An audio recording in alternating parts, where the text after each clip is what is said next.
A pleasant good morning to everyone, and welcome to this week's edition of the Coles Brown Show, right here on the Black College Sports Network. Yours truly, Coles Brown.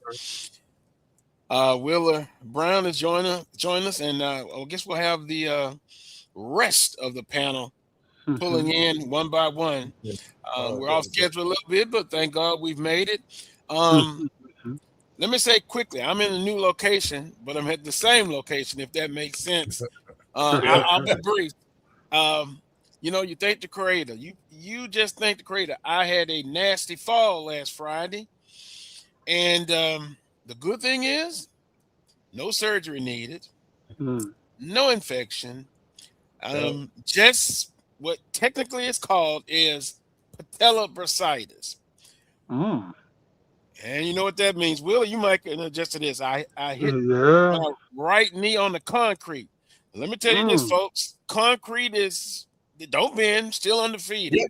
Also, I learned I'm not 21 or 31. So the recovery is slow, but thank God. So basically, without being too graphic, I've got at the time, a big pool of fluid under my kneecap. Ouch. Sore. Stiff. Sore, but each day you fight and you get a little bit better. Also, prayers go out to everyone. There's a big ice/snowstorm. Those that are going to be affected, we are praying that you make it through. So, with that being said, of course, I guess menu, the panel, here's what's trending. SWAC basketball, SWAC conference basketball, boy, it's heating up. I'll provide a few Southern University football updates for you, and then we'll get again into some heavy SWAC basketball. It's simply called SWAC Basketball Report.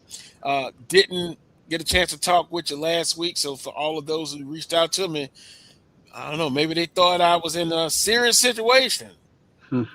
Serious, but not serious that I was gone, So, hey, once again, we thank the creator. We thank our producers for getting us on. We had to make some adjustments. So, here we are. Gentlemen, SWAC basketball is heating up. And since the last time we talked, Southern University basketball, boy, I was wiping a little sweat from under my hat. You know what I mean? It was tough. Since Coach Judd's been there, I've never seen a 2-game losing streak, and quite honestly, it was almost a 3-game losing streak. But they lost to FAMU. And by the way, let me say this, and I shared this with some of the FAMU colleagues on this network. It's starting to become a nice potential rivalry, Southern and FAMU. Now, Coach Pettaway, if you disagree, that's fine. I feel better. I know I'm back if you disagree or agree. But, boy, man, it's the beginning of a nice rivalry, I believe. Then Southern University goes to Bethune-Cookman, a hard place to win. And then they're down in the first half, and then, holy cow, they pull it off. Then they go to Grambling State, and we have seen excellent teams go into Grambling, Charles. And it's like you're fighting the team, you're fighting the refs, you're fighting the crowd to escape out of that with a victory. And lo and behold, the women and men team got out of there. It was blowouts. This is just strange basketball season so far.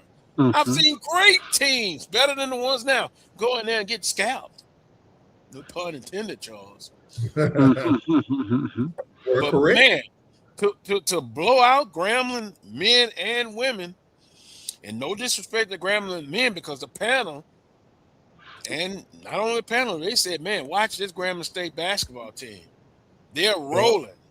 And Southern went in there. So kudos to the men's basketball team. Then on the women's side, boy, FAMU. Not only are those colors are really light. Then Southern women winning most of the game. And then guess what, Coach? If you don't finish it, put them away. Anything could happen. And took care of Southern University women. So with that being said, guys, what do you think so far? I titled the SWAC basketball conference race is heating up, and I think that's where we at. Right. I think it's a great time of the year for college basketball, and then the SWAC. To me, Florida A&M should be the surprise team on both sides. I think both men and women. I think they're playing better than most of us anticipated. And particularly their women who came out of nowhere. I mean, I think at the beginning they didn't even have a non-conference win until late, and then here they are. They jump into conference play, and they're playing. To be 4-2 at this point, I think that's a big surprise to everybody for FAMU. And then, of course, you cannot forget about them Lady Braves. Man, Alcorn State, the women Braves are playing some fantastic basketball. I got a chance to see them against Bethune-Cookman the other night. Between listening to Charles and trying to keep up with it on the tube, it was pretty entertaining. And so my hats off to Alcorn State doing the things that they're supposed to be doing. Now, just like we're giving out praise, I do have a couple of disappointments. For me now, this is just Vann Pettaway. I thought Prairie View to me is very disappointing this year, along with Grambling State women. And then I thought Jackson State's women would be better than where they are right now. So now that's just me. And I've had a chance to see all of these teams play. And this is going to be a very interesting season. I don't think there's going to be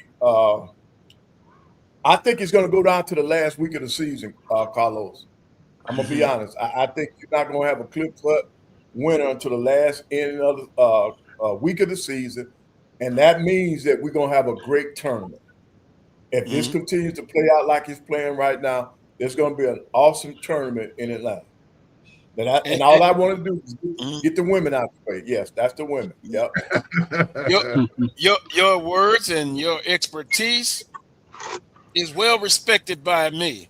And, I had some slick person text me and said, this is what happens when everybody's and I don't see the correlation, but when everybody is going to be in the tournament, that person must be a conspiracy theorist. No, it could have happened even if it was 8-team tournament. Right.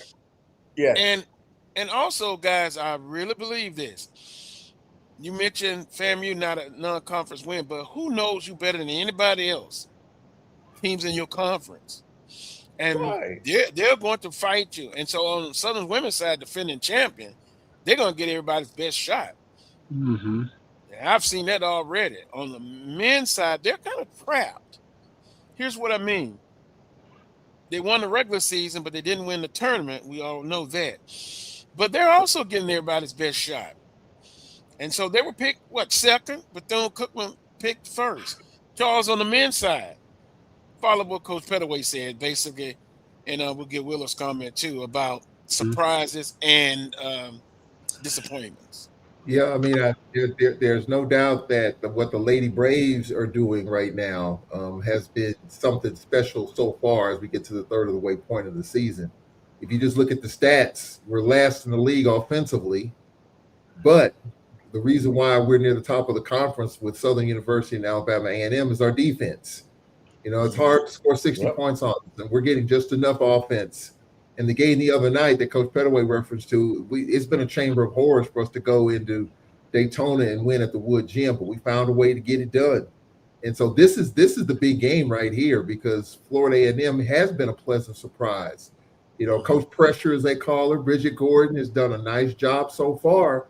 And so we're going to have to take care of business here to stay near the top of the standings because Southern University, they bounced back nicely, as well as Alabama A&M. I mean, Coach Don Brown, not only they beating teams right now, they're whipping teams. So I think for the women's side, you could have a 3-horse race right now. I agree with Coach Pettaway as far as the disappointments. Albeit I'll take one exception. I think Prairie View with the first-year women's coach there, I saw them last week, and they got some work to do. But first year, so you got to give them a little grace with that. But Jackson State is really been a big disappointment. I was told the other day their best player has left the team. So that's going to be huge, And Margaret Richards is used to dealing with not a deep roster anyway. But when you lose your best player, that obviously is a key factor. So Jackson State's kind of a disappointment to me. Prairie View not so much. But Florida A&M's men, they were picked to finish 8th, and here they are. And Charlie Ward is just winning people over left and right. Yep.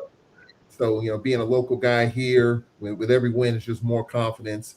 But the Braves have some confidence as well, coming in here and playing later on. So I agree. I think that with the tournament being what it is, I just think the talent, teams have talent, transfer portal. Look at the scoring in this league. The scoring on the men's side is up. I looked at the stats this morning. I mean, scoring is up. Is it great scoring or bad defense? I don't know which one. Coach Pettaway can answer that. But it's definitely exciting. You're not going to see a team run away with it, I don't think.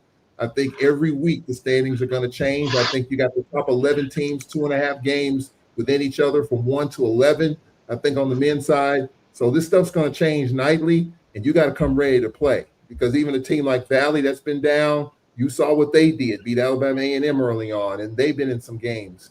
So I think this is the excitement that we've been waiting for each and every Thursday, Saturday, Monday night. You better bring it, or else you're going to be handed a loss. Wheeler? I think it's good that you got some parity going on right now, especially early in the season. It brings a level of excitement, overall, I think.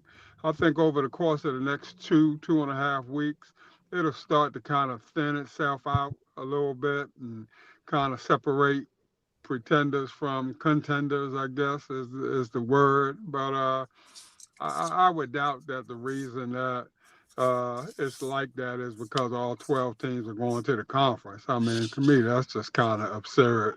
I don't know who would even equate that. You'd be shocked some of the emails I get. But, You'd be shocked. But I think it's good for SWAC basketball that everybody's competitive. And but like I said, it'll start to thin itself out a little bit, in the next 2 weeks or so, I think. And we'll see who's for real and who's pretending. Right. Now I think on the men's side, I just want to add a couple comments. Number one, I agree with Charles. Florida A&M is the surprise team on the men's side.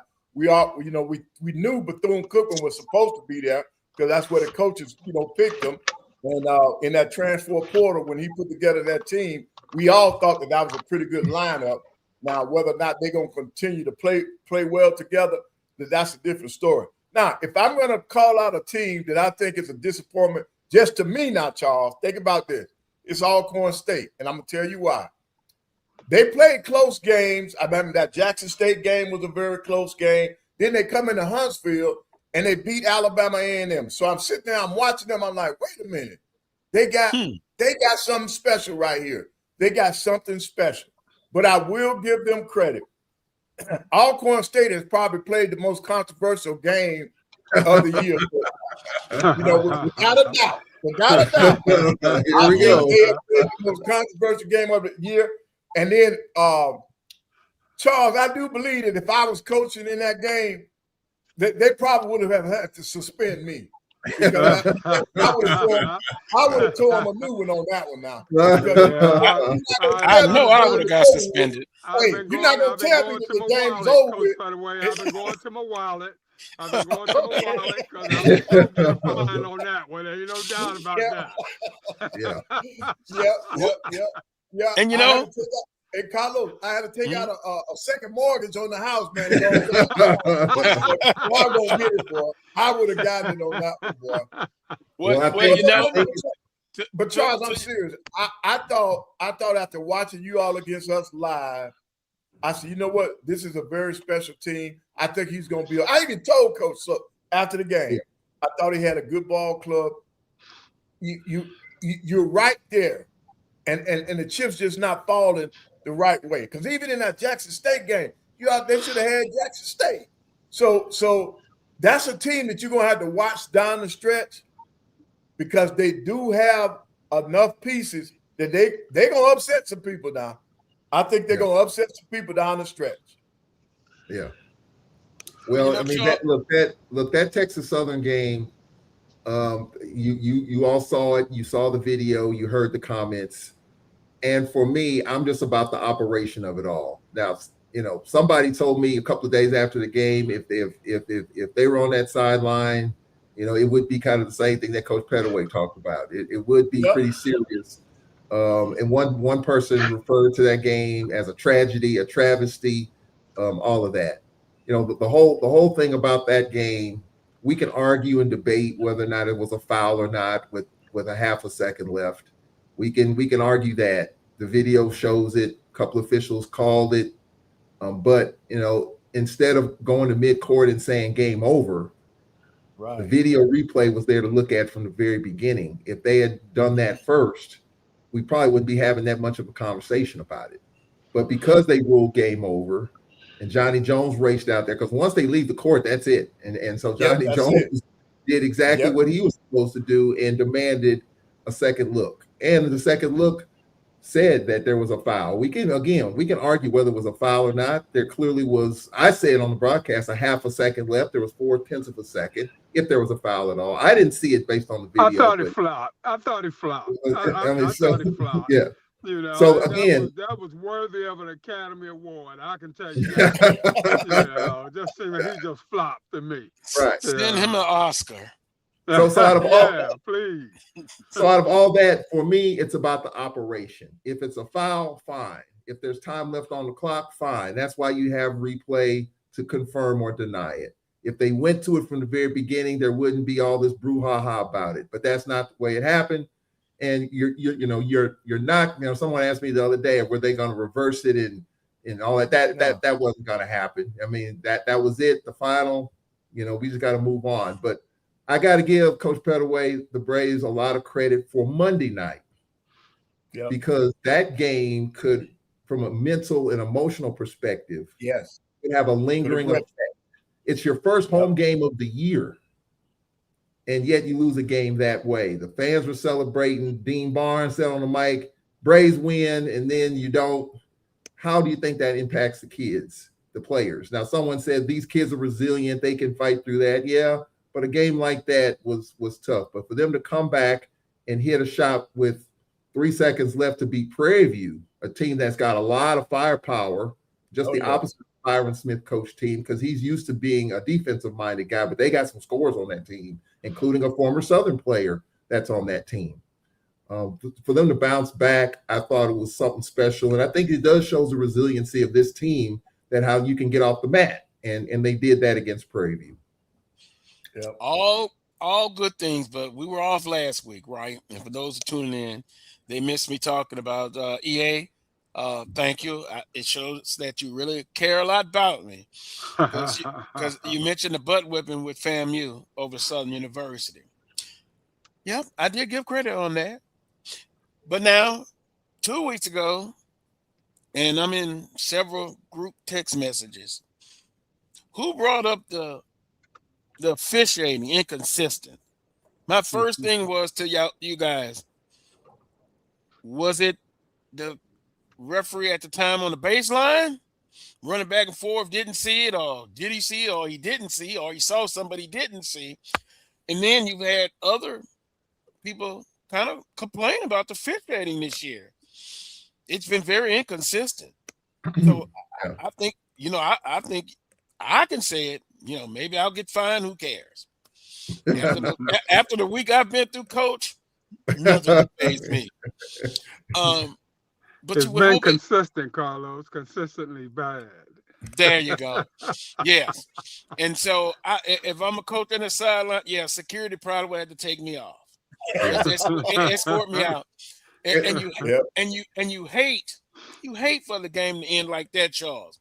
Yeah. Also, it brings up something else. First thing people would say, well, you expect that to happen in Baton Rouge. Get out of here with that. Get out of here with that. So it is another school that can have disaster at home. officiating wise. And Yeah. I'll still go back to this, and I know I'll be dead wrong. 98% of people will disagree with me. I don't see the officiating better with 3 than with 2 officials. I'm sorry, Coach Pettaway.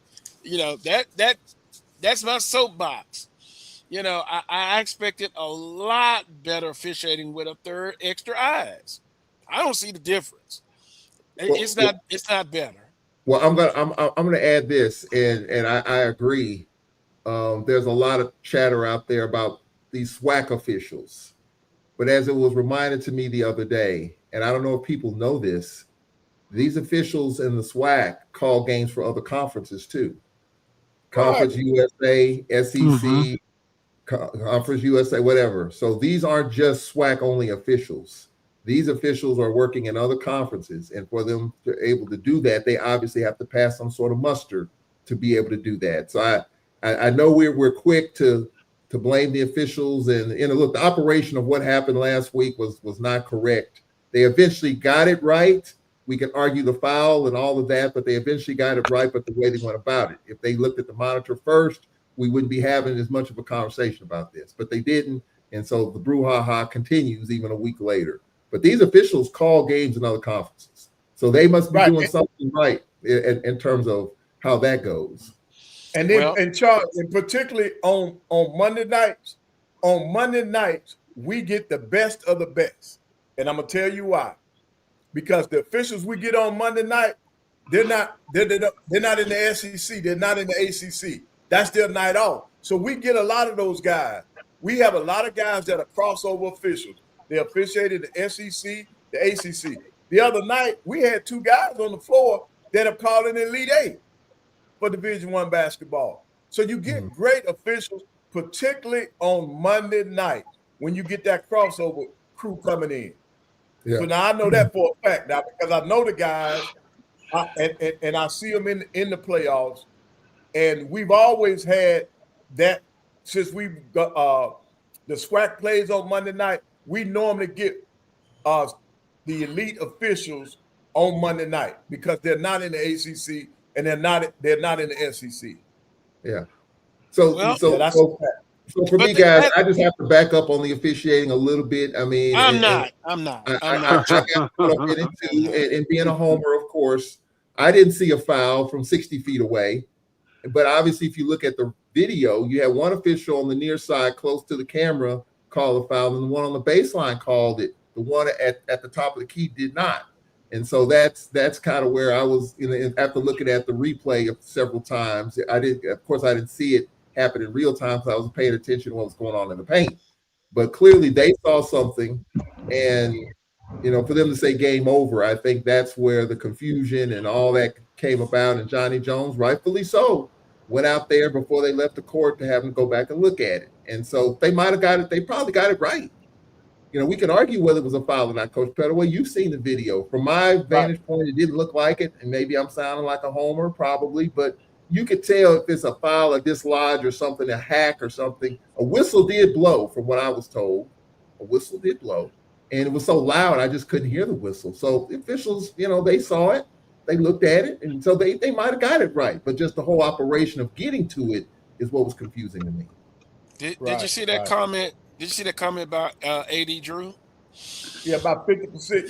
Yeah. That's true. Those guys, those men and women that officiate games, they get criticized just as much as coaches do. I'm serious. Coach, you out there, everybody could be a Monday morning quarterback. But when you out there going through it, the officials are the same way. They got to make a call right now. Yeah. The only thing that's really helping some of them now is, you do have replay to back up your call. That's about the only thing that's helping them right now. But, Carlos, I'm serious. For the most part, officiating has been pretty decent. Yeah. Now, as a coach, I promise you, I can live with the way they're calling some of these games now. You as a coach and as players, you have to make the adjustment. There are certain officials that they just have certain niches, certain things that they look for in a basketball game, and you have to make that adjustment. Like at the beginning of the game, I like to press, right? So we have to make sure that our pressure goes along with how they're calling the fouls. If you got a quick whistle, Carlos, I can't be as aggressive. I got to come out of. I can't do red. That's our attack key. I can't do red. Just attack. Just don't do red because they're calling it too close. So players have to make adjustment. Coaches have to make adjustment to how the officials are calling the game. If they're doing it the same way on both ends, that's all you can ask for, man. Well, that's all you can ask for. But yes, those guys talk. Those guys talk pride too. And if they know your style, your style of play, 9 times out of 10, they're going to allow you to play your style. Coach Pettaway, if you got a physical kind of team, that sort of thing and stuff, you're not going to get the little tic-tac calls, that sort of thing. They're going to pretty much let you play. They're going to call it obvious, no doubt, but they won't call the little tic-tac fouls, that sort of thing, because your reputation already precedes itself. And, those officials, like I said, they talk prior to going out there. They look at film. Heck, we got that Alabama and A&M team on Monday, and they like to play physical, that sort of thing. And so while they won't say we're going to allow Coach Pettaway's team to do what they want, it's kind of always already in the back of their mind, so to speak. They're going to allow more than they would normally allow. And that's just how it is. Well, don't make it right. No, just make it, like if somebody said, they're human too. Yeah, right. That's what I was gonna say. They're human too. But can we just admit, just like the athletes on the field, I can't per se coaching, you can have a bad day. Oh yeah, yep. And not just this game. I've heard other fans have kind of been saying it's been inconsistent. I'm gonna go back a couple of weeks ago. Texas Southern, Johnny Jones. Yeah, you don't fool me. He's coached on all levels, and so his words have a little weight to them. But I saw some, and look, they're human. They can't see everything. The best thing you can ask for is for them to be consistent. But I will just say, with the Alcorn situation plus, can we just admit they had a bad day? And if I'm in a position of power, I don't know if that sounds right, power, but if I'm in a position the next day from a conference perspective, I'm going to address that. I'm going to say, here's what happened. The refs got it right, or they got it wrong. But I would just come out and be transparent. But they had a bad day. Yeah. They had a bad day, Charles, and I can say it. They had a bad day. Yeah, there was actually another call with about 45 seconds left. It was a ball knocked out of bounds that they went back and reviewed, and apparently they got that one wrong. So yeah, I mean it was tough. Johnny Jones got teed up early in the game, so he was already on tilt anyway. So that, I mean, I get all of that, and yeah, I mean some days the officials, it gets sideways and gets crazy, but for me, I just, on that particular inbound play, that play at the end was just, for me, the operation. That's all. We can argue the foul. We can argue whether or not it's a foul or not. But if they looked at the monitor first, if they huddled up at midcourt like they did and said, let's take a look at it, then I think we wouldn't be having as much of a conversation about it. But because they said game over, they said game over. Yeah. And so as a coach, Coach Pettaway, you're in the handshake line, you're getting high fives. If they made it to the locker room, Jake Morton had a Gatorade bath waiting on him, and then for the officials to go back there and call him back out. I mean, I felt for Jake Morton in that moment, because he said he shook Johnny Jones' hand thinking he had the game won, and Johnny Jones said, "Hold up now." Johnny has power. Willa, the handshake line turned into a knuckle fest, man. No. Coach Pettaway, we got to set example for the kids. But, I felt for Coach Morton in that moment, because if he got the Gatorade bath and the high fives, the president shaking his hand, the AD shaking his hand, and then you get called out of the locker room to have that happen. And then, so I felt for Coach Morton, of course, the players and everybody, because we all thought we had the victory there. But I felt for Coach Morton, because he's like, review what? I mean, but he did talk with the conference office. He did get the explanation. And so, again, you're not going to reverse the result. Texas Southern came in here and won the game. We had the lead late and all that. And your point, Coach Pettaway, about the Braves, we were down 17 against Jackson State, led by 5 late, couldn't finish. Yeah. We were down 11 against A&M and did finish. Yeah. Didn't shoot the ball well against Alabama State, only shot at 37%. On the road, you're not going to beat anybody shooting 37% on the road. That's tough. And yet the Texas Southern game was right there. We won with 3 seconds left against Prairie View. So obviously we could be in a much better position. If we get these 2 in Florida, we'll be right back on track. Just had to tell Jake, welcome to the SWAC. No, I think that message has been sent loud and clear. I think you're exactly right, Will. Yeah, you are exactly right. That unbelievable. You're right. 2 quick things. Because I wasn't feeling too well, but I was able to kind of listen to Charles as much as I can. This probably will be.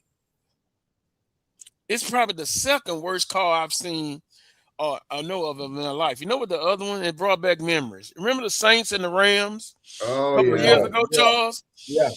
I had to be restrained in my house on that call. As a Rams fan, that was pass interference. You are correct. You are correct, Carlos. That was pass interference.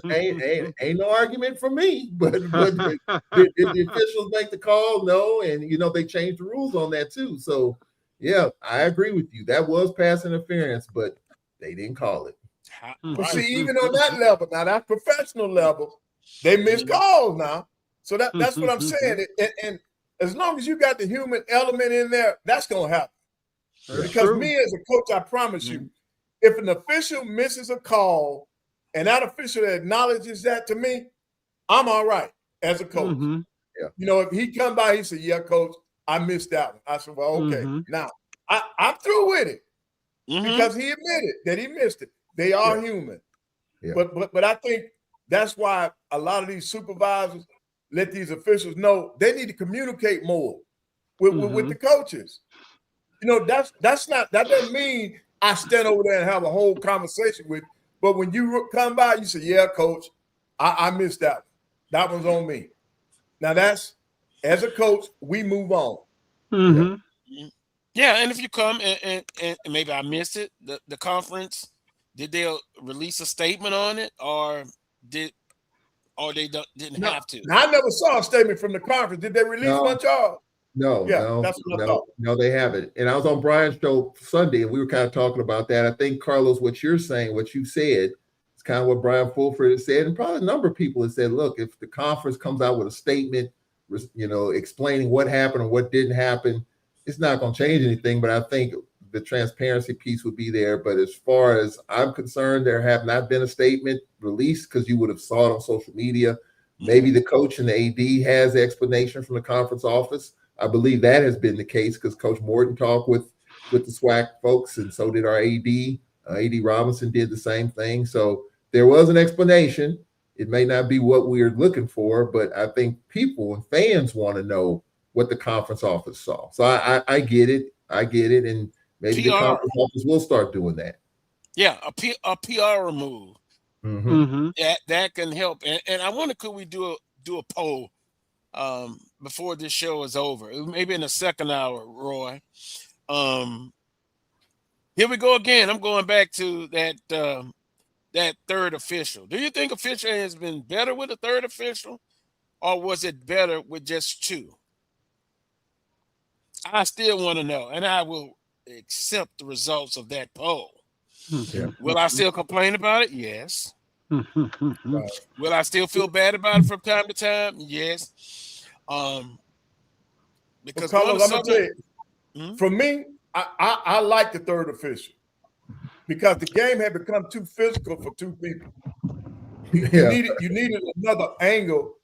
You needed another angle, Carlos, to help balance the game out. And see, the third official came also with some rule changes. Like, if you cut in front of us, our face, we gonna chuck you. Well, they came back and said, you got to stop doing that. And what I'm saying about chuck, we're gonna impede your progress. I'm not gonna let you face cut me and get a doggone layup. You got to go around. In other words, the ball you man concept, we're gonna always believe in that. We're gonna stay between you and that ball. And a lot of times when you making a cut, we got to be physical with you to keep you from doing that. And so they started calling that more. And that's when the third official came in about the same time that they start regulating that more. So I think it has helped the game now. I'm gonna be honest. That third official, in my opinion, has helped the game. And now that you got replay for the arenas that have more than one camera angle, I think that has helped the game. Because now you can get a call right. The appeal that they're giving to the coaches that are challenged, I like that. But I also think it needs to, and I don't know if it is or not, it needs to be mandatory that all institutions have that ability. They have. In terms of the replay, but that needs to be somehow, some way, that needs to be a conference rule. Even if the conference has to kind of chip in a little bit to help with those schools who might not be able to afford the technology. Well, at first, when replay was first approved in the conference, it took a little time. And we start with football. It took a little time for all the schools to have it. The conference did chip in and help with schools that needed the help. But now every school has replay for football. Every school has replay for basketball. And it is not a cheap endeavor. I can tell you that. Just working with our folks. It's not. It's tens of thousands of dollars, and the type of cameras you get with the type of zoom that you need. You're talking a lot of money involved with that. We talked about that the other night too. But somebody asked me the question, did our replay stuff work? Because when you look at the video, the officials huddled up at first, and someone asked the question, well, was your replay on point? Yes, the answer is yes. I talked with our folks on Monday about it. They've got the clips. Every little segment can be clipped. And there's a wheel at the scorer's table. The monitor is up where they can go and pull up whatever clip they need to pull and take the wheel and rewind it. It's got the time. So that's how they were able to determine the foul and determine 0.4 of a second left. So that all that technology we had it up. I talked with our people about it, and it was up and running and actually ready to go in that situation. So the video didn't, just help me understand, it didn't show a foul. The video did show a foul with 0.4 of a second remaining. The replay showed a foul. The replay did, yeah. I mean, it was, again, that's the conversation we can have. I mean, Coach, you all have seen the video. Some people say, yeah, it was an obvious foul. Some says, where's the foul? I mean, because the video's out there, all that whole segment's out there on social media for people to look at, the whole thing. So that's the conversation we can have, foul or no foul. Coach Pettaway, did you see a foul? No, that's what I'm saying, Charles. When you're not a fan. You're not a fan of either one. I suspect the Texas Southern fans, if you break it down, oh yeah, I saw a foul. Yeah, absolutely. The Alcorn State fans are like, where's the foul? No, right. I promise you, when I said, wait a minute, where's the foul? Why did they blow the whistle? And then I was asking this. I said, well, when did they blow the whistle? Because I couldn't hear it. Right. I said, when did they blow the whistle? Yeah. Well, I mean, I think I'm just wondering, did they use the hand signal? Because two of the three officials did put their hand up. And if you look at when they put their hand up versus when the backboard lit up, which would be zeros on the clock, I mean, I said if there was going to be a foul, it was going to be a half a second left. It was 0.4 of a second. So they're able to slow it down. That's what replay is for. So again, I don't have a problem with that either. I mean, whether it's a foul or not, we can talk about that. If there's time left or not, I don't have a problem with that. But let's just look at it to make sure we get it right. That's all I'm saying. But then, when you come out and say game over, you knew Johnny Jones was going to let that fly. And so he constituted a review, and we came up with what we came up with. And so that's fine. I'm fine with it. It's tough to absorb. It's tough to swallow. First home game, Jake Morton's first home game, all those dynamics. I mean, because he was congratulated and everything, and for it to happen the way it happened, it just didn't look, it wasn't a great look. But at the end of the day, if it was the correct call with the correct time on the clock, if it was a foul, then the free throws, and the kid made the free throws with 0.4 of a second in a pressure situation. You got to throw that in there too, because if he misses two, the game's over. We win. But he calmly knocked those things down, and so this is where we are. What did we learn from all of this? That the officials are human. Yeah. Right. What else? There's another school besides my alum that you don't let it get close. Oh, You yeah. don't let it get close. Yeah. Strange things happen in Baton Rouge, and strange things happen in Lorman. Home court advantage, Coach Pettaway and Wheeler. Look at my expression on my face. EA and the family people better not ever tell me that, home cooking. Home cooking. Two places is not home cooking. Hopefully we won't add anybody else on the list. But see, and you know what? We spending all this time talking about officiating. I think it's taken away from a great season. Because now, Charles, I'm serious. Think about this. When was the last time we had 4 players on the men's side averaging over 20 points a game? 20 points a game. It's been a while. Man. Yeah. It's been a while. Carlos, you got 4 kids in the SWAC that are averaging 20 points or more. You got Ruffin and y'all boy Joseph, your ex player. They're leading the SWAC. They're both averaging 21 points a game. Then you got McDaniels from Southern, and then you got the kid at Valley. Both of them had 20 points a game. When was the last time you saw this much offense on the men's side? I think it's a big thing, man. It's great for the game. I love watching these. And Ruffin came in our place about it, and I asked him about it, and he said 2 words: transfer portal. Yep. Is the reason why you have this. I mean, you got more scoring on the men's side than you've ever had. I mean, you got guys averaging anywhere from 15, 16, 17 a game on up to over 20. You probably got 13 guys averaging at least 16, 17 a game. We've talked about how boring it was on the men's side in terms of scoring, but it's just the opposite now, which leads to, I think, more exciting product, more exciting games. And we'll just see how all that evolves. Because Carlos, we had an old-fashioned shootout. One guy had 39, the other one had 33 in the same game. That was Ruffin and Dozier now. Yeah. Ruffin and Dozier had an old-fashioned shootout. Well, there's not a shot that they don't like. and can I play devil's advocate? Well, I got a question. Where's Jacob in the scoring for Southern? He was leading the nation. Third. He's third. He's third in scoring at 20 a game. See, in conference play, they've slowed him up a little bit. Yeah. But that's still a lot, Carlos. Is it better offense or weaker defense? No, better offense. To me, I'm just trying to play devil's advocate here, Wheeler. Yeah, no. You're absolutely right, Carlos. I was going to ask that question. I mean, because when you look at all the scoring, is it that we just have great scores, or where's the defense? That's a really good point. I think you got more. I think you got more at stake. You got more at stake now than you do with the preseason games or whatever it is you want to call non-conference games. You got more at stake now, and teams are really bearing down as much as they can possibly can. Well, they know each in other. terms of trying to do things to make those scores work a little harder. Right. But man, And they put that ball in that basket, Carlos. I love it, man. I would love to have some of these guys, man.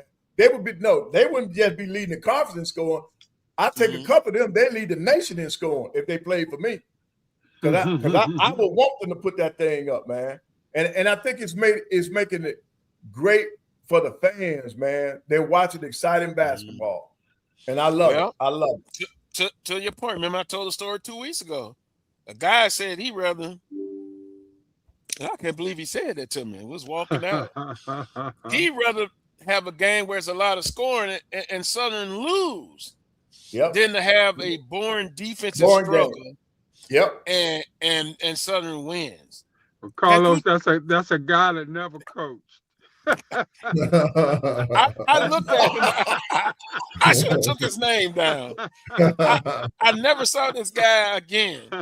But it won't take away from the overall body of work with basketball going on. But I think it's important to discuss it because not only with the Alcorn and Texas Southern situation, wait a minute, what are you talking about? Respect Mr. Brown as a FAMU alum. I have no idea of what you speak. What do you mean? What statement you don't agree with? Carlos Joseph got hurt right before conference play. I think hip point missed a couple of games, and he has been playing with it since then. Okay, he did play against Alcorn. I was wondering why he didn't play. Okay, so that answers that question. Yeah, and this is the guy, and I keep it nice. It was a parting of ways at Southern University. And if you go back 2 or 3 years ago, when we talked about it, the things that he allegedly did from a team concept, and everybody on this panel agreed. Mm-hmm. And yeah, you gotta go. I agree with it. Yeah. Mm-hmm. So I agree with Coach Johnson did that. Yep. Mm-hmm. Yeah. And I know everybody deserves a second chance. And he home cooking, Miss Brown, no such thing.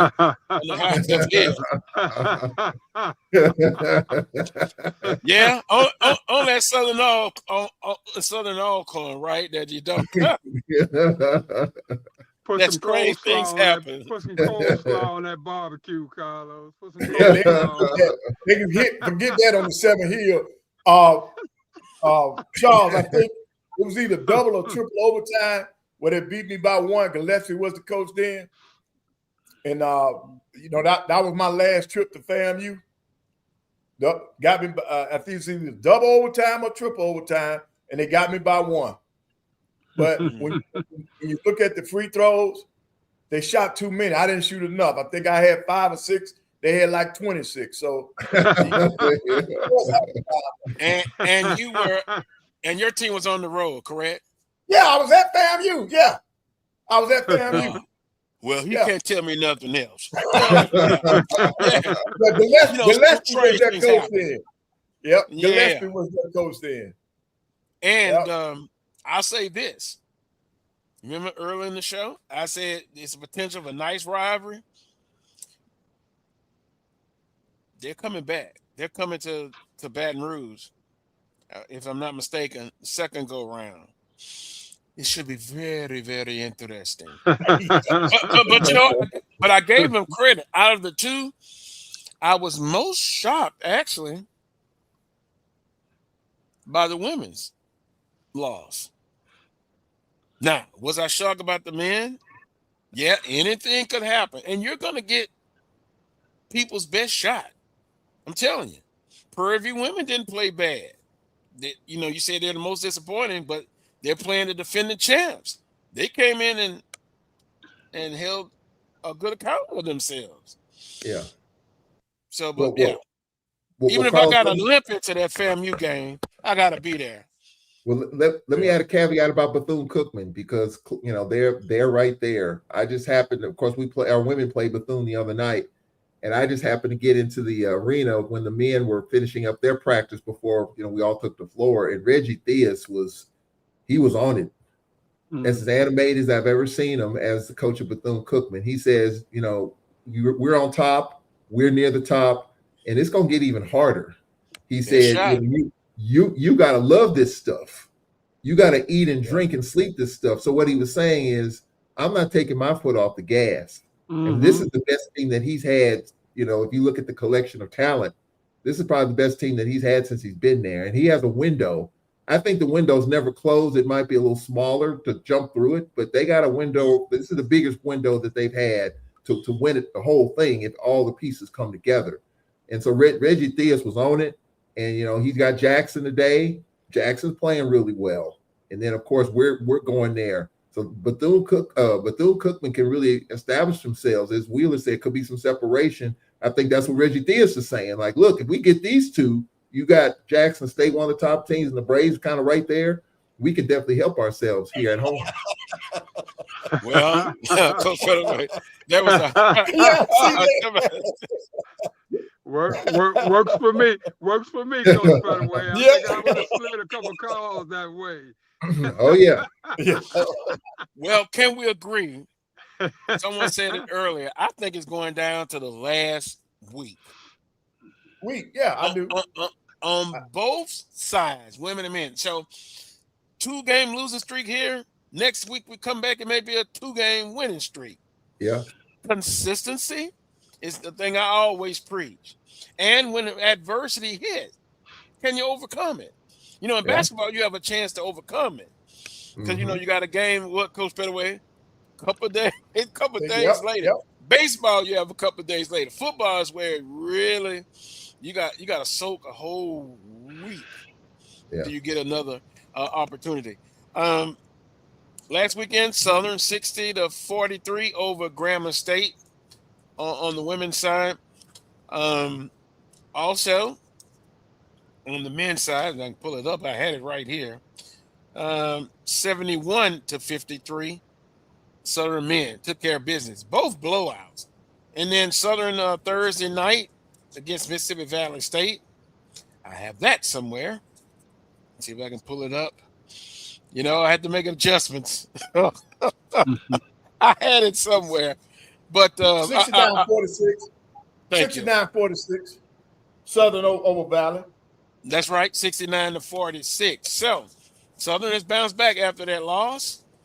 The team that's the most consistent, who can overcome adversity if it hits, they will be in the talk, and they'll be at it at the end to have one of their goals met, the ultimate goal. Carlos just accepted the divine order of the SWAC. The God's team families to be restored on tight. Now, see, I gave EA and the family guy, when I came on, I said, great potential new rivalry. And I gave them credit. They did what they were supposed to do. They served home. Now, you're not going to get anything else out of me, EA. I see what he's trying to do. He thinks he can get under my skin there. Well, you know, Carlos, you talk about adversity, even the Lady Braves. Mm-hmm. You know, we get beat by 1 million against Alabama A&M, who I think can be a matchup problem if they're on. They got the height. They can mix it and match it, in my opinion, whichever way you want to do it. I've seen not every team in the league, but A&M right now, as far as piece for piece, they got everything they need there. But then the Lady Braves bounced back. You know, they beat Texas Southern, a big matchup there. Former Lady Braves player Burnett Skeet coming home, beat Prairie View. And so, you know, and beat Bethune. So, yeah, how you get up off the deck is important. And we lost one of our key players the other night. Achilles might be out for the year.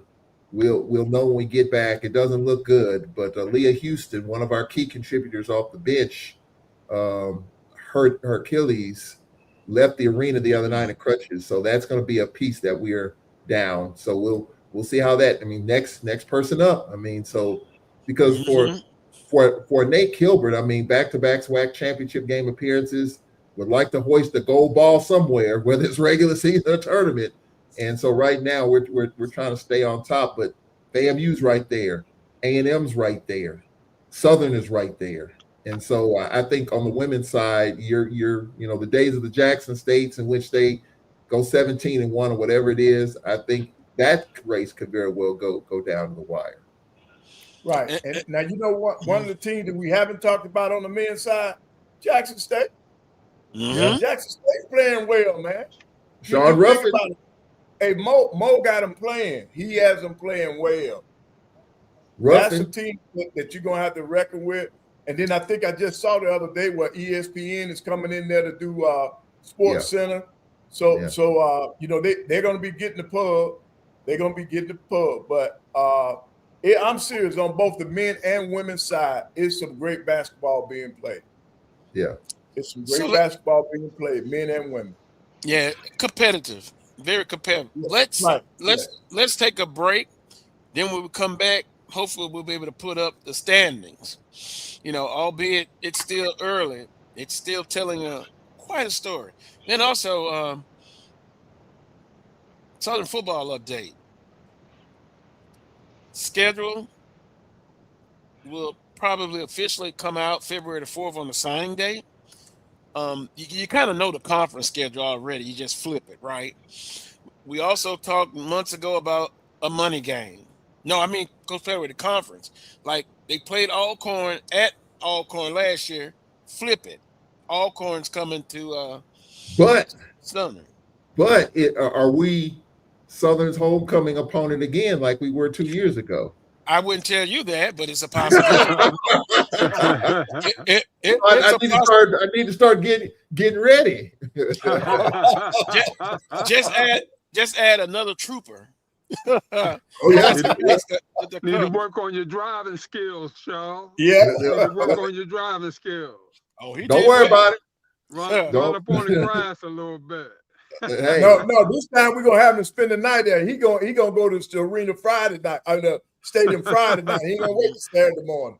I got a call from a friend who's an Alcornite who is in law enforcement. He told me, man, if you had called me, and I had his number, he said, if you had called me, I could have got you on campus.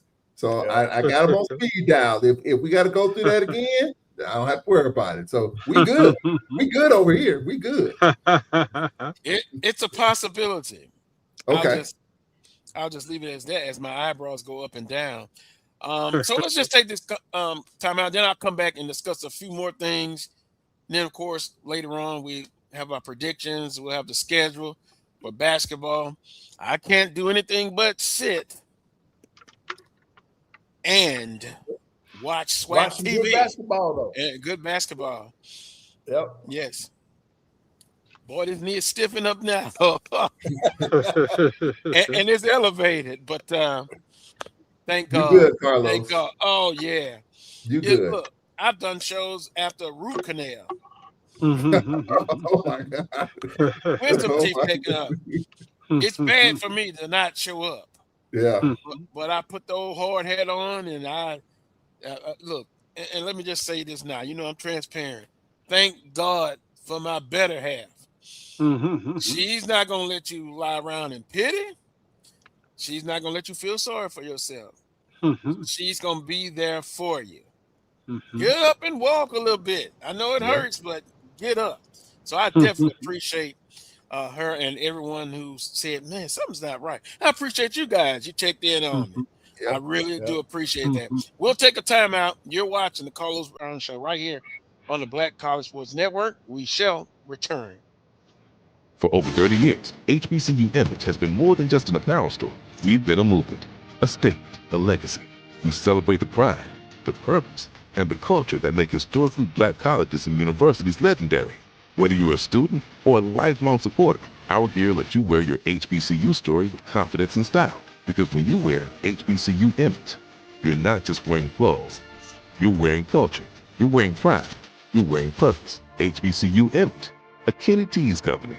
From cancer care to accidental injuries to cardiac care, we all know that there are times that you can't control what happens in your life. But with Globe Life Family Heritage, you can be prepared to weather the storm when it comes. Call Dr. Beverly Eagle Rogers at 877-300-8269 or visit the website at globelifefamilyheritage.com. With over 25 years of serving communities, Dr. Beverly Eagles Rogers is here to help you and your family through difficult times. Dr. Beverly takes pride in Globe Life being one of the few companies that returns 100% of premiums to clients that stay healthy. So for more information, call Dr. Beverly Eagle Rogers at 877-300-8269 or visit the website at globelifefamilyheritage.com. Are you hungry for authentic Caribbean food like jerk chicken, oxtail, red snapper, shrimp, tofu, and rasta pasta? Well, find your way over to Mango's Caribbean Restaurant, 180 Auburn Avenue, right next to Royal Peacock in downtown Atlanta. Them belly full, but we hungry. Mango's Caribbean Restaurant, open daily from 11 a.m. to 10 p.m. And on Friday and Saturday, we're open till 4 a.m. Come to Mango's and put some spice in your life. So we've got a good thing going. Mango's Caribbean Restaurant, 180 Auburn Avenue, right next to Royal Peacock in downtown Atlanta. For more info or directions, call 404-698-3992 or log on to mangoscaribbeanrestaurant.com. For instant coupons, text MANGOS to 313131. Tell your mama hungry, papa hungry, brother hungry. Mango's Caribbean Restaurant, authentic Caribbean cuisines. Open up the door, tell them mama hungry. It's the 37th annual Zora Festival. It's in Edenville, Florida, Saturday, January 31st and February the 1st. On Saturday, the all-white party tribute to Frankie Beverly with bass guitarist Jubu. Bread, Sunset, and Taisha Williams. And on Sunday, the Line Dance Party Live with Jeter Jones, Mike Clark Jr., and Boss Lady Coco. Tickets available at zorafestival.org. You're looking for the latest information on Southern University sports, the Southwestern Athletic Conference, and HBCU athletics. There's only one place to go. Tune in to the Carlos Brown Show, exclusively on the Black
I was enjoying that. Good thing my ears and my eyes are still operating at peak condition. You just have to love it. No matter if you're at the Celebration Bowl, the bands, the crowd, it's just outstanding. Basketball, same thing. You got to love HBCU sports, no matter what sport it is. Absolutely. So once again, I'm blessed. 20+ years. They recovered and talk about it. Carlos, I know we're going to transition into basketball, but I think I've mentioned this about football before. You talked about Southern schedule. We're going to probably release our schedule, our signing party, February the 4th. One suggestion I would have for all ADs, Will, I don't know if you agree or disagree. I think one of the things fans want to know with football, when is homecoming, right? Mm-hmm. I think that all of our schools, ADs, should at least release when homecoming's going to be. Mm-hmm. What date? They don't have to release the whole schedule, but I think that's the one date that people want to know. When is homecoming? Mm-hmm. And I think people can start getting ready then, because hotels are going to be off the charts once you get closer to that. So now releasing the whole schedule, the NFL gives you a little bit of a taste. They don't release the whole schedule at once. They're giving you certain matchups at certain times. I think we should all try to release when homecoming is so fans can start getting ready. Travel is no longer cheap. Flights are no longer cheap. Hotels are no longer cheap. So when you know when homecoming is, then you can at least get ahead of the game. That's just my opinion. And also, if we're going to play Southern in Birmingham, I think that could be announced too. Without releasing the whole schedule, if it's not at Spinks or at Mumford, at least give fans an opportunity to get ahead of the game in terms of logistics. I agree with you. I agree with you, Charles, as much as possible.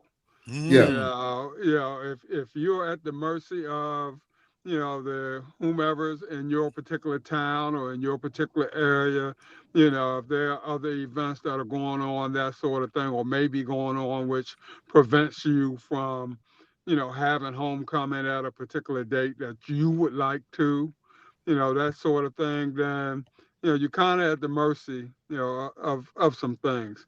If the conference schedule is being reworked on or what have you, and it's not solidified, then, all that plays a part also. Yeah. But, a lot of times, a lot of those things are out of the hands of the AD, and are pretty much in the hands of other entities. And so, sometimes you have to roll the dice where you can, but I agree. It needs to be out there as early as possible so that people can make, travel arrangements, things of that nature. What you don't want to do is put it out there so early to the point where you might have to go back and change it or, something like that. So you want to be absolutely sure that that's going to be the date. And, and if that's the case, go ahead and put it out there as early as possible. And another little advice, we hope Coach Pettaway, not picking on A&M, but Huntsville, basically, when they put their homecoming schedule out, let's say it's different, like FAMU and Southern, because they've got two major universities in that city, and you just hope. I've seen it where homecoming for LSU and Southern has been at the same time. Charles, you think it was hard to get in? Oh my God! And sometimes that happens. So to Willow's point, I'd rather it come out a little later. And I know everybody it's the society we're in. We want it now. And like last year, Southern released the home schedule. Then they released the whole schedule at the signing party.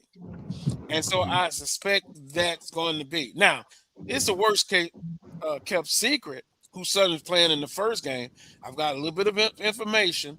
It's Southern Alabama State, week 0. Yeah.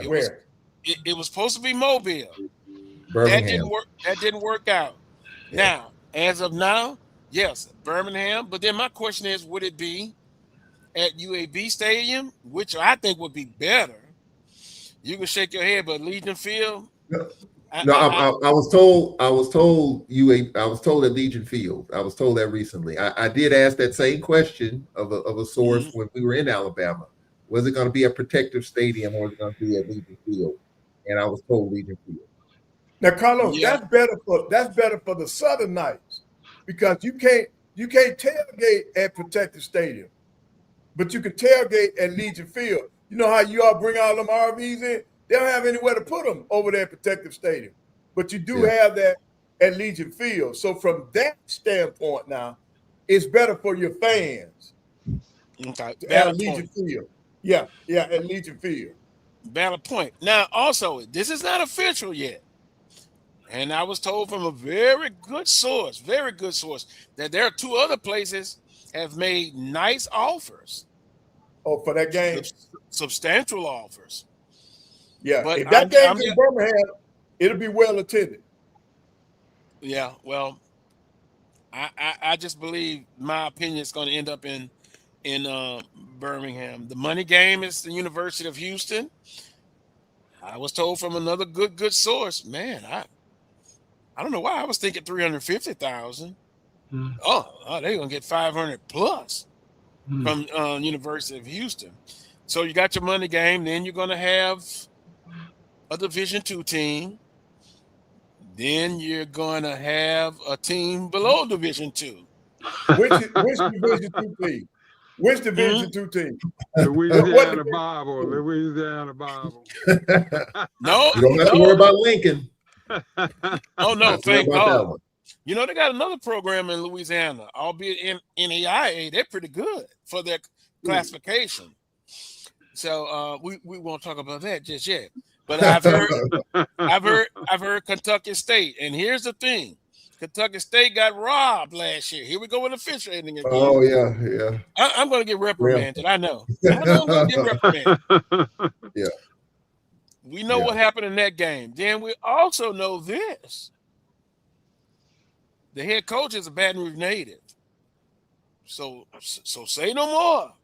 Say no more. And I saw this kid play. McNeese came in and tore Southern a new one. I think it was the first time they ever played, right? The next week, Southeastern went to McNeese. The coach at Kentucky State now, Coach Huggins, had over 200 yards receiving. He's gonna have that team fired up. And then the way they lost at Grambling, oh yeah. I don't care who it is. If it's a NAIA team, you beat them with a gnat with a maul hammer. That's the way I look at it now. And there's a lot of interest. Now, I know Will gonna say commitments, and he's right. Commitments are just that until you sign on the dotted line. But I've counted 40 plus commitments already. And I'll say this, they are working their ass off. They are. But, you know, you got to put it together and stuff. And so the excitement is there. So, Charles, I'll just say this. If it does end up being Alcorn homecoming, I'll be ready. You might want to come Thursday. I'll be ready. Carlos, Alabama A&M released their schedule too, the entire schedule. Excellent schedule. We opened up with Howard in Atlanta at the MEAC SWAC Challenge. We go back with Howard for a long time. Then we get the Lewis Crew Classic. They're gonna bring Miles Collins in the town. That's gonna be a good one. Yeah. Then after that, Tennessee State comes to town. And then we're gonna go to Division II again. We got Bowie State in our Hall of Fame game, bringing back the former player Lou Clue Classic. Then of course we got to make that trip to Tallahassee. That'll probably be the trip I'll make. I'll probably go to Tallahassee. Then they'll have Jackson State again in Mobile. Then we'll come back home and host Bethune-Cookman October the 10th. Then our homecoming. I hate this one. We got Grambling for homecoming. And the only reason why I hate that, I'm saying Grambling's going to draw anyway. So you didn't need them as a homecoming opponent. That's what I'm saying. Okay. And then, of course, 2 weeks later, this is what our fans are upset about. You got homecoming on the 17th, Magic City Classic on the 31st. So that's two big money adventures for our alumni now. Spend that money. Then we go out to Prairie View, and then we close it out with we got Texas Southern, and then we go to Mississippi Valley. So they have released their entire schedule, 12 games. That's a tough schedule for year number 2 crochets, but they'll be ready for it. Yeah, well, you know, there's always that thing where, and I understand it. You know, I'm not a rich guy. And I understand sometimes fans have to make a choice. Just look at this scenario, Wheeler. Bayou Classic. Then you have the SWAC Football Championship. You make it there, and then you win that. Then you go to Atlanta. Yeah. And I've had people to tell me they had to make a choice. You know, so I can only speak for myself. I you have some back-to-back trips. Mm-hmm. I knew a lady, and this is another lady. I should have kept her name just for historical preference. She would take a loan out at the local, and this is what she told me. I quote from local credit union every year. She had a nice job. She was single at the time, had a kid, and she would take a loan out. I want to say she took like $1,000-$1,500 loan to cover all her traveling games for the season. And then the key was she would pay it back before time, pay extra payment. Yeah. So I get it. Yeah, it's tough, but go spend that money. Alabama alumni. When I remember seeing them coming to Baton Rouge, now they looked apart. They looked like they got some extra cash, Coach Pettaway. Yep. And they had on that all red. I guess that's a club. Yep. And boy, they be sitting in that stands, and they always had that serious look. Yep. Somebody wanted to know, did I remember the first time Southern came to A&M? Yes, I do. They took up all our RV spots. In football, right? And look, our alumni didn't have RV spots because so many people came from Baton Rouge with RVs, and they made a major mistake. That was the first and last time that ever happened, Wheeler, because I got so mad with that AD. But he was looking at the dollar sign. He was looking at first come, first serve. And they started rolling in. Wheeler, they started rolling in on Tuesday, man. Friday. Man, you used to coming up there on Friday to hook up. That's how they were at Jackson State, Coach. That's how they were at Jackson State. Yep, they did that. Hey, Coach Pettaway, what's that? With this, Charles. I'm sorry. Go ahead, Carlos. Why I'm thinking about that was the time that A&M upset Southern University that day. Is that the one you're talking about, or another time? No, it was y'all first time. Yeah, I think we did beat you all. Yeah, I think we did. I can't remember. Yo, you're right. I think that was the first time. That was the first time coming now to that stadium. That's the first sellout we had too. Really? It took sellout in Louis Cruz Stadium. But now for the SWAC, the MEAC Challenge, it's being in Center Park Stadium. Where is that, Charles? That's the old old Turner Field. Where the Atlanta played a long time ago. Georgia State bought that stadium and transformed it into a football stadium. Mm-hmm. So it's the old. I just want to make sure I'm making my arrangements in the right place. I don't want to be too far from the stadium. Yeah. Do like me, Coach Pettaway. I leave that all up to my traveling squad, because and you can't miss it right off the interstate. Yeah, and it's not far from Mercedes-Benz Stadium. Yeah. Mm-hmm. So those are the updates. Southern football update. Look for it. Could be any time. Oh yeah, you're right, Edwin Moore.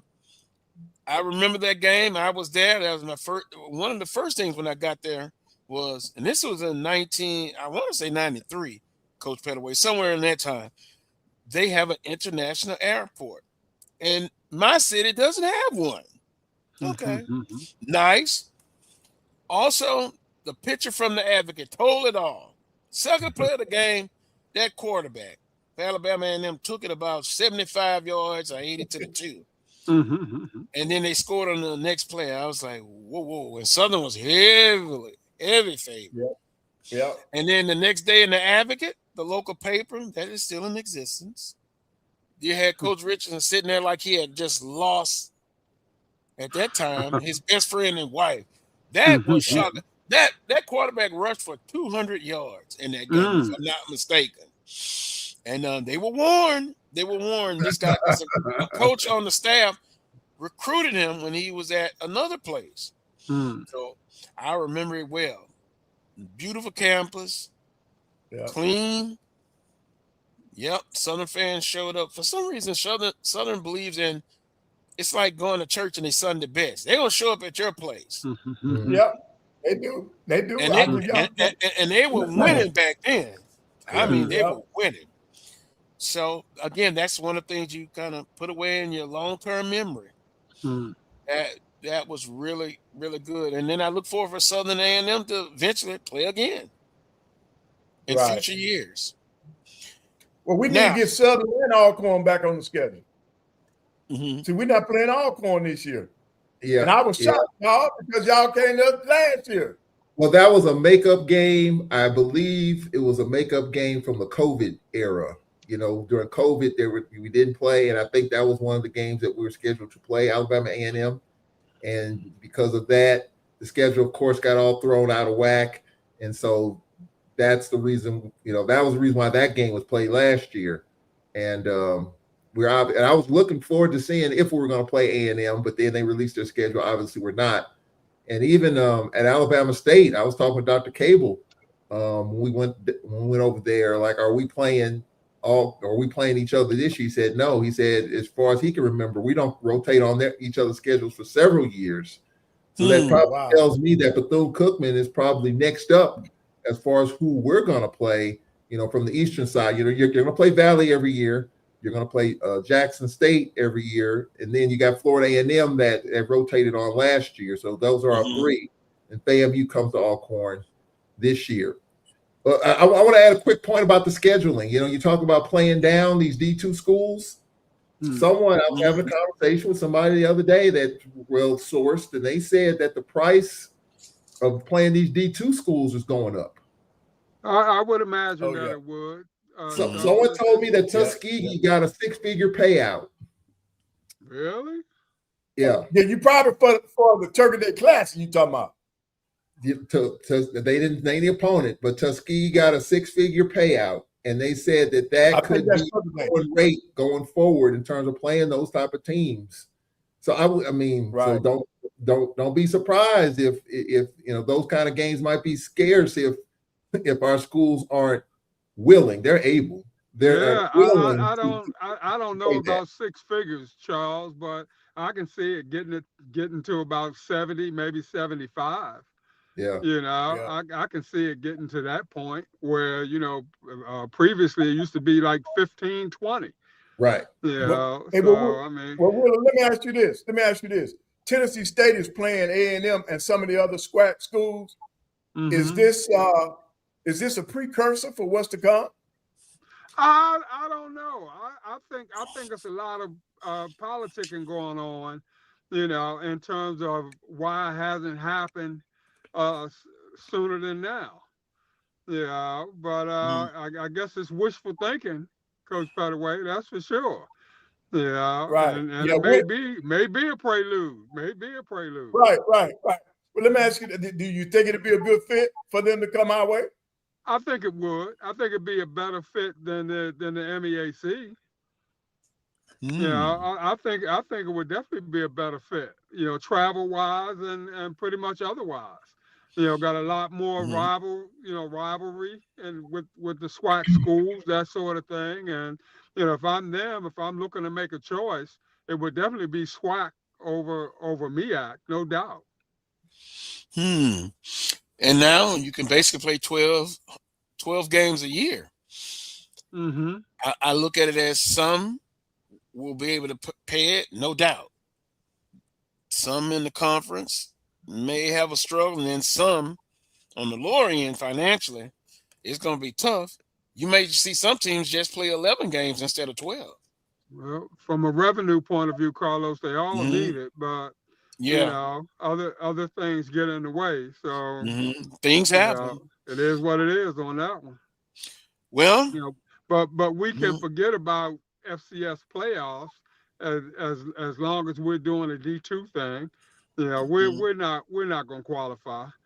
So we can go almost undefeated. But if you're playing two D2s, if two D2s is in that 10-win season, you can almost pretty much forget about it.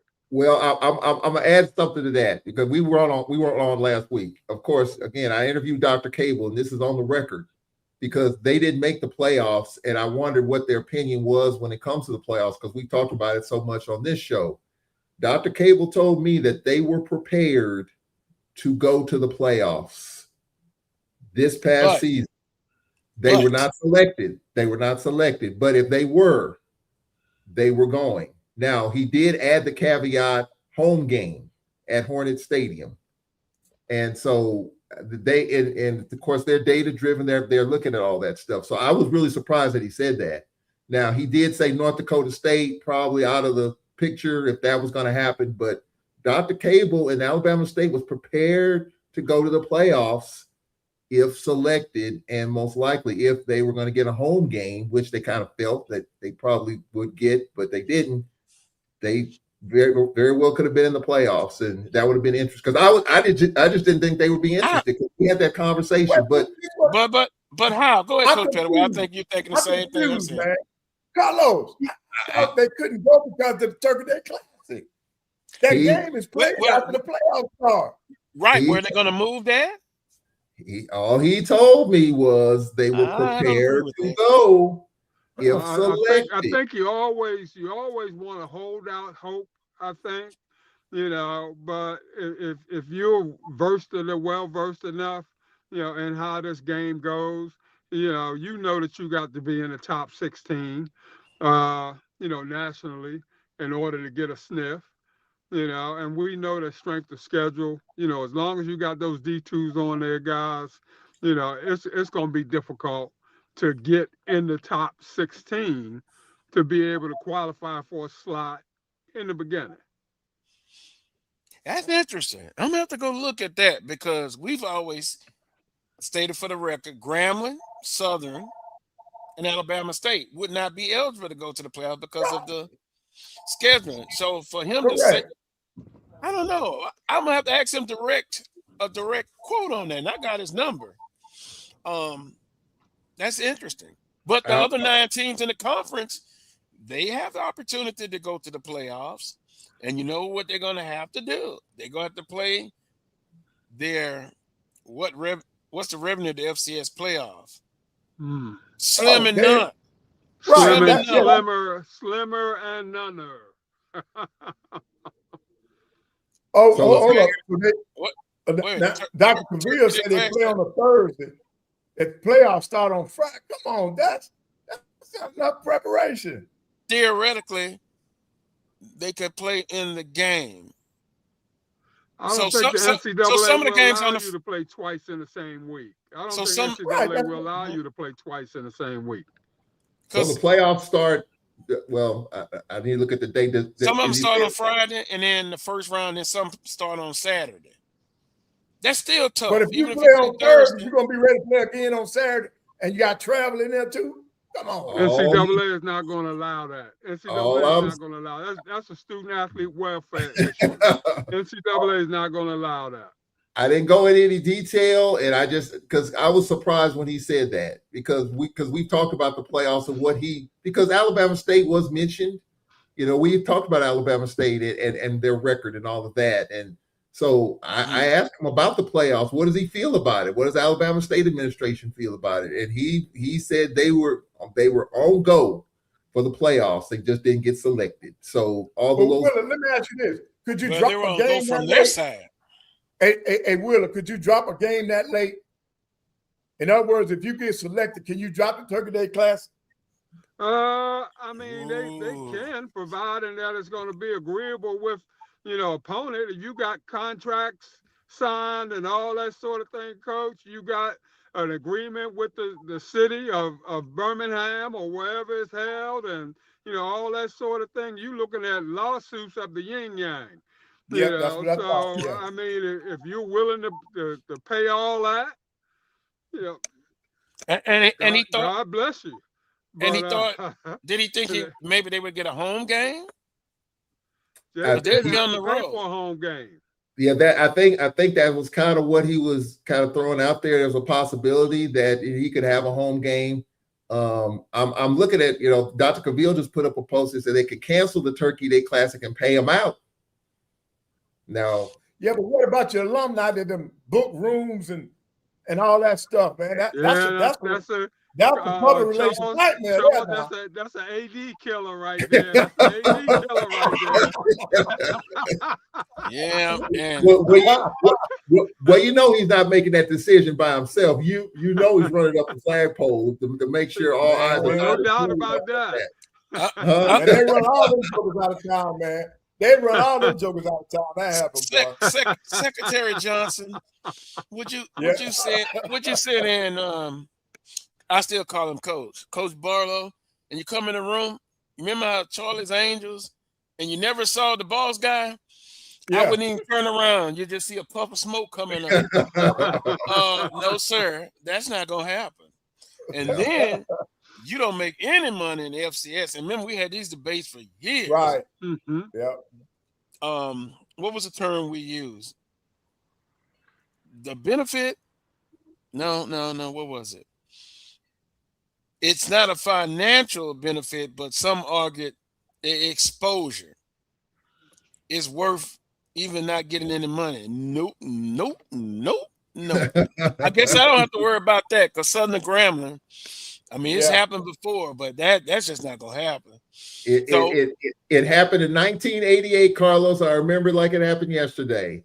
So the Bayou Classic was a week earlier. Grambling got invited to the playoffs and played Stephen F. Austin and led 27-7 and lost 59-56. That's the last time the Bayou Classic was in that window where Southern or Grambling can go to the playoffs. And did it ever happen again? No, it did not, and it won't. That's right. People in the smoke-filled room, they made their thoughts well aware. They made them. Mm-hmm. Again, the back's turned. You don't see who the person is. You just see a cigar smoke going up. That better not happen again. And why was it pushed back that week, Carlos? I mean, I was a student. I was a young kid. I just knew it happened. Why did I can't remember. Yeah. I can't remember it. I'd have to go into my long-term memory. Yeah. But just like we had Tony Clayton, I guess, on here.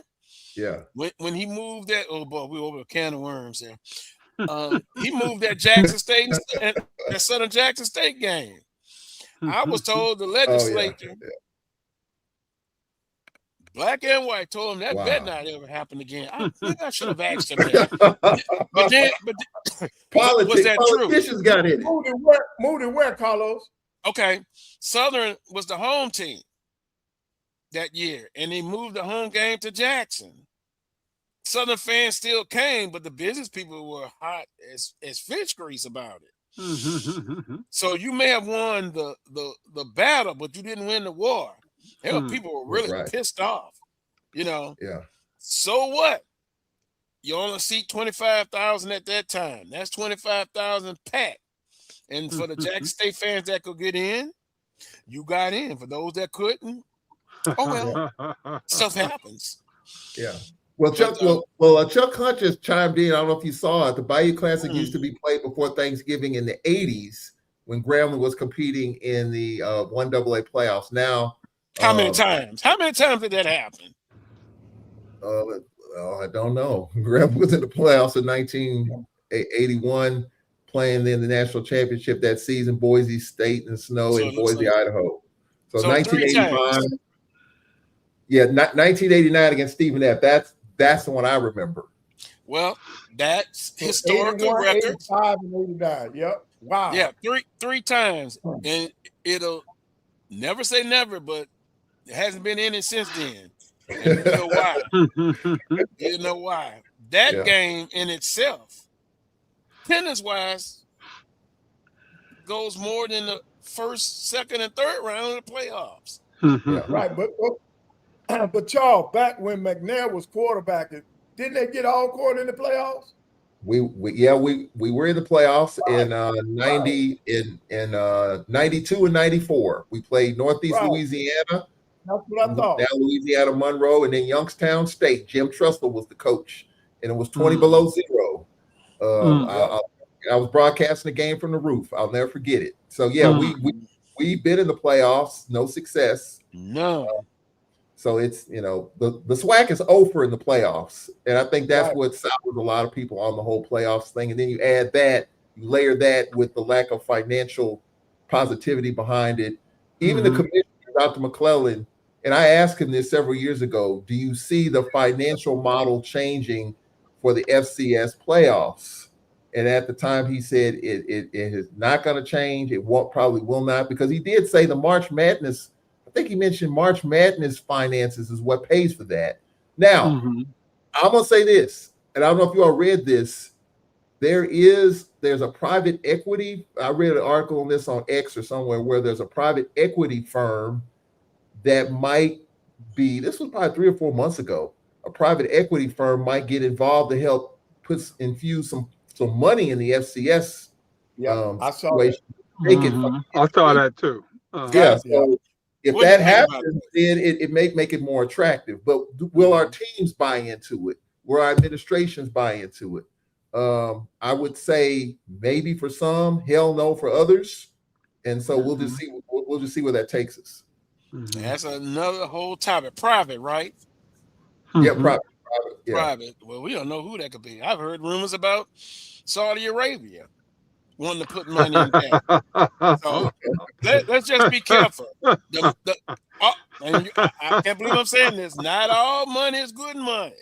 Yeah. But I also am the guy that says the lack of money is the root of all evil. So you got to have that balance. Judge yourself accordingly. Yeah, I knew Jackson State has been several times. Yeah. No wins. But my answer to that is play them in the regular season. And for those who are eligible or want to go, it'll be more weighted goal on you if you can go in home and home against the FCS brethren and play them but beat them. Yeah. Then I think things will get a little bit more interesting. But most of our fan bases, I can only speak for Southern, they could care less. Now, speaking of that, when we had Rodney Kirshner, associate AD for Southern University, who's the guy in charge of making the schedules, he mentioned about Northwestern State coming back on. You know, people have been asking me during the week, when can Southeastern get on there? Southeastern? That's yeah, Brian. I heard that. The South is going in on HB Athletics. They're not gonna spend money without thinking they're gonna get a return on it. They want some hot fish, Brian. They want some hot fish. Didn't they? Aren't they sponsors? I guess I should say sponsors. Aren't they sponsors of some of those professional golf tournaments? Yeah. Okay, I say no more. Yeah. They have the money. They have money to infuse into a lot of different things. Yep, keep that money to yourself. Yeah. What else I was about to say? Well, yeah, keep those, play them and beat them in the regular season. Okay, there we go. Thank you there, Mr. Roy. Proud FAMU grad. This is on the women's side. And Charles, we have we've got 3 teams with Southern, Alabama A&M, and Alcorn State 5-1. Yep. FAMU 4-2. You can see it. I don't have to read all of it. Texas Southern, Bethune-Cookman near the bottom, and Jackson State. So I think it is a disappointment. Yeah, Jackson State. I saw Jackson State. I think Dr. Carey said he wasn't expecting a great season. I'm paraphrasing, but he kind of knew it could be an issue this year. So hopefully they will be patient. You know, Jackson State Southern fans and FAMU, they're not patient at all. Well, when you're the coach that followed Tamika Reed, the pressure is there. Now, if you're the coach, I'm the coach that got hired behind Tamika Reed, the pressure may not be so much. So I get it. I would expect that, you know, Margaret Richards is a good coach. There's no doubt about that. But right now it's tough times, and you know, Carlos, you know, guys, there is no patience. They expect Jackson State to be right back up there despite the talent they have or don't. They expect to be right back up there. And so far, it has not happened. So, as we stated earlier, I really believe it's going to come down. We'll come back and look at it in 2 weeks. It could be a major shift. Maybe not, but ultimately, I think it's going to be competitive, as Coach Pettaway said, to the last week of the season. Yeah. Right. That was the women. Now see if we can put up the men shortly. Yeah. And then like the women right now, Alabama A&M's leading Texas Southern 25-19 with 3:19 left in the second quarter, Charles. Now where is that at? At Texas Southern? Yeah, okay. It's in Houston. Yeah. Now look, Burnett Skeet's team has hit a little bit of a bump. Mm-hmm. You know, they They came to Alcorn, and that was a first place battle. Lady Braves handled that. So Burnett Skeet's team, let's have a little bit of adversity right now with whatever's going on there. They're in that second crust. Yeah. Not a lot of distance between the top 3 teams and in the middle of the pack, 4, 5, and 6. So by no means we're not saying that the season is over. It's just that, in my opinion, it's going to be a fight to the end on both sides. Yeah, no clear-cut favorite. Yep. Yeah. And on the men's side, if we have that, Roy, I have the paper in front of me here to look at kind of the standings. Like I said earlier, I was kind of worried. You got FAMU, Bethune, and Jackson are all 4-1 on the men's side, Carlos. Mm-hmm. Yeah, they're all 4-1. And then Alabama, A&M, and Southern 3-2. Right now, FAMU's a surprise to me. They were picked to finish 8th, and Charlie Ward's team is building momentum. Right now with a really good start. They won some close games on the road, so they're kind of developing, even though it's still early. They are the surprise team to me. Yeah, Southern, Prairie View, and Arkansas Pine Bluff. They started off strong. Yeah. So again, everybody, you're gonna hit a little adversity. How do you respond to it? How can you snap back? Yeah, there you go. Yeah, FAMU 4-1, Bethune-Cookman 4-1, Jackson State 4-1, Alabama A&M 3-2, Southern 3-2. Now, FAMU on a 4-game winning streak. Bethune-Cookman is on a 2-game winning streak. Jackson State on a 2-game winning streak, and Alabama A&M on a 2-game winning streak, and Southern a 2-game winning streak. Because again, last time I talked to you, Southern was on a 2-game losing streak, and for a half, it looked like a 3-game losing streak. I was wondering what I was going to say to the audience. I was going to say that, hey, this is adversity. Yeah, but they hit that big victory in the second half against Bethune-Cookman, and I stated this before. Jacobs to me is a scorer, but I've been pleasantly surprised, Coach Pettaway, with him being a facilitator. Against that Texas Southern, when it got tough, he started dishing to the people, and then once they start hitting the shot. Now, the big 6'10" kid, I'm going to call him Mr. Egypt. And he really came through in that Bethune-Cookman game. I want to say he had 21 points and 18 rebounds. That's potentially the second consistent scorer. But if we looked at Coach Johnson's teams since he's been here, on any night, that second scorer could be somebody else. But I would like to see that consistency. And one thing is consistent, Coach Pettaway, they play 9 to 10 players every year since he's been there. Right. And you got to have that, especially if you're going to be a defensive-oriented team, you got to be deep because of foul, the way the officials call the game. You got to have enough people to rotate in and out, keep them fresh, and also not just to keep fresh, but in case of foul trouble. Yep, you got to do it. He's done a great job with that. I love the way he changes up his defenses. He does an outstanding job with that.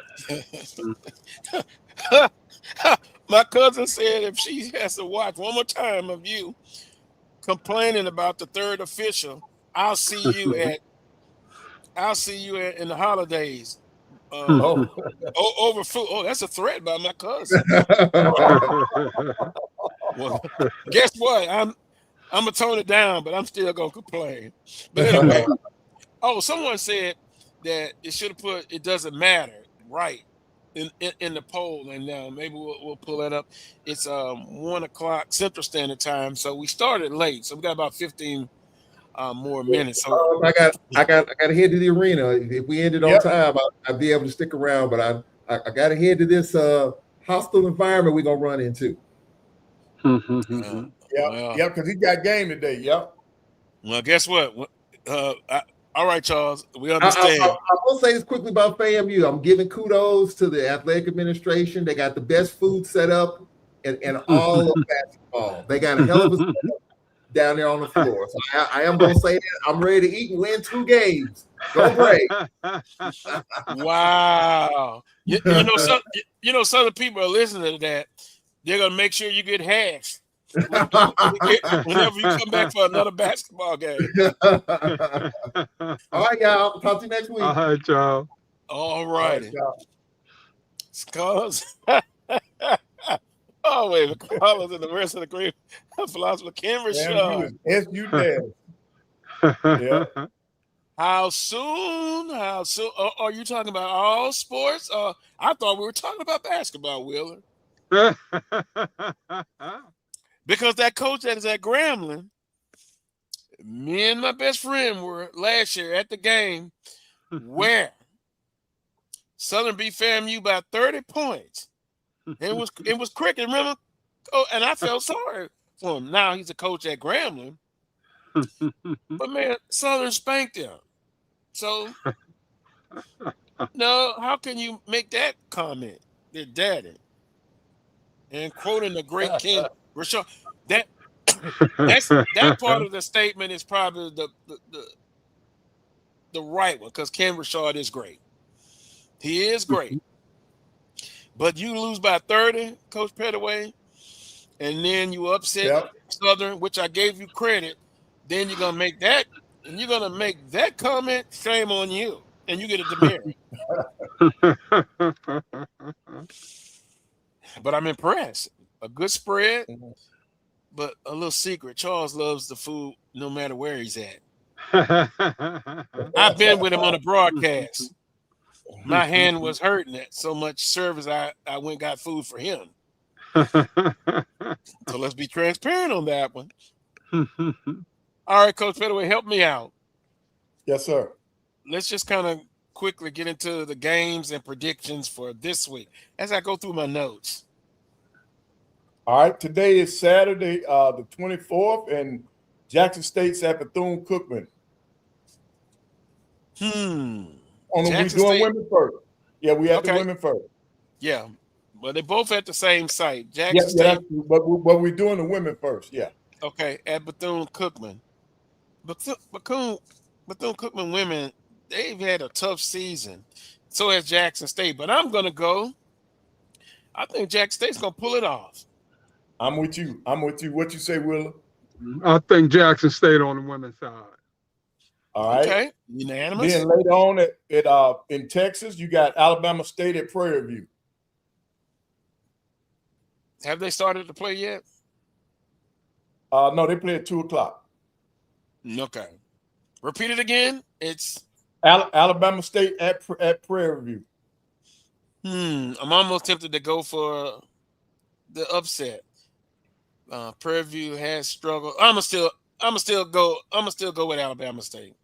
Wait, what say you, Will? I'm gonna take Prairie View at home. No, I'm going with Bama State. Prairie View haven't won a conference game yet. Now this is interesting. Mississippi Valley at Grambling has been postponed. I wonder why. I didn't understand that one. And then of course we got Arkansas Pine Bluff at Southern today at 2:30. I don't think we even need to worry about this one. Well, I don't know, Coach. I guess I'm showing my age, my middle-aged years. I worry about them all. Somehow I think Pine Bluff will play one of their better games, but I still think Southern will get it done. Yeah, gotta go with the Jags.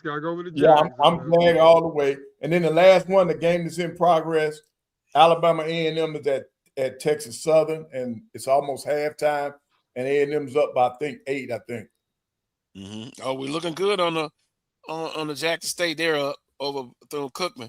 Of note, Southern and on the men's side, Southern and Valley, that game's been moved from Monday to Tuesday, right? Yeah, with ice on I-20. So that might be the game you were talking about a few seconds ago. Yeah, Grambling campus. Somebody said Grambling campus closed. Yeah. I see that. They're in that other part of the state. I got One day you'll appreciate this, Coach Pettaway. South and North Louisiana are totally different. It's like a different state. Yep. I got it to you. I got. Now let's do the men real quick. Jackson State at Bethune. That's showdown for number 1 right there now. Ooh, boy, that's a good one. Bethune-Cookman is Yep. tough. Jackson State has played well. I'm gonna use Willard's famous words. They're at home. I like Bethune-Cookman, yeah. Hard to win in that cracker box. Hard to win. What Hard you to win going for with the Bethune opposing too, team. Willie, you going with Bethune? Got to go with Bethune on that one, Coach. Yeah, they tough in that round. I like what Mo doing. I'm going with Jackson State on this one. I like what Mo doing. Oh, good. All right, going now, for the upset. Yep. Oh, All right, is later it on upset? today. Yep, later on today at Texas Southern, Alabama A&M goes into Texas Southern.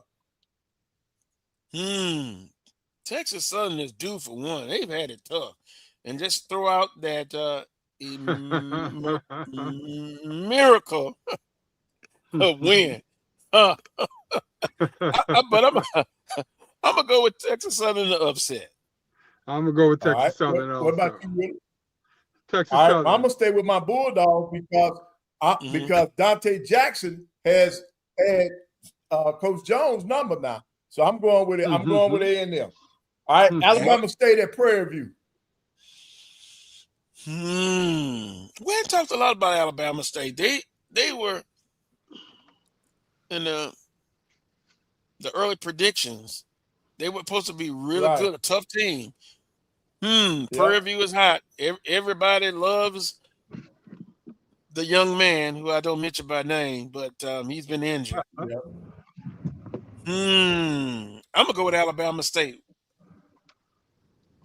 What about you? I'm going with Alabama State too. Alabama State. Yep. Well, it's gonna be a sweep. I'm with Bama State also. Then the last one, Pine Bluff men at Southern. I don't see Pine Bluff getting up out of there. I don't either. Carlos, what you thinking about? Well, I'm always thinking Southern's gonna still get people's best. Even though they didn't win the tournament, they won the regular season. But Pine Bluff best is not going to be enough at Southern. Nah, not at home. I like Southern as I speak. It's cold rain that started to fall here in Baton Rouge.